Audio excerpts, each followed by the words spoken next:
बाबतीत सुद्धा रामदास कदम साहेबांनी तीव्र नाराजी व्यक्त केलेली आहे. त्यांनी सांगितलं की घरामध्ये घरगुती काम करत असताना कशा पद्धतीचा अपघात झाला आणि त्यावेळी सौभाग्यवती वहिनींना स्वतः रामदास कदम साहेबांनी त्यांना लागलेली आग विझवून त्यांचा प्राण वाचवला आणि त्यांना त्या ठिकाणी हॉस्पिटलाइज केलं, दवाखान्यात नेलं. आणि आम्हालाही आठवतंय दोघंही पती पत्नी त्यावेळी दवाखान्यामध्ये होते.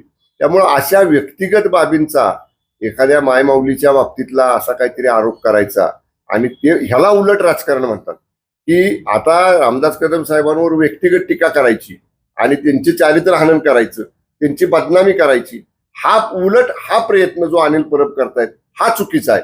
हा संसदीय किंवा आपण जे सर्वसाधारण राजकीय कामकाज बघतो त्याच्यामध्ये कुणी इतक्या खालच्या थराला जाऊन बोलत नाही. त्यामुळे उलट अनिल परबच आता बिथरलेले आहेत आणि म्हणून ते अशा पद्धतीनं व्यक्तिगत टीका करतायत. रामदास कदम साहेबांनी त्या प्रकरणाचा उचित खुलासा केलेला आहे.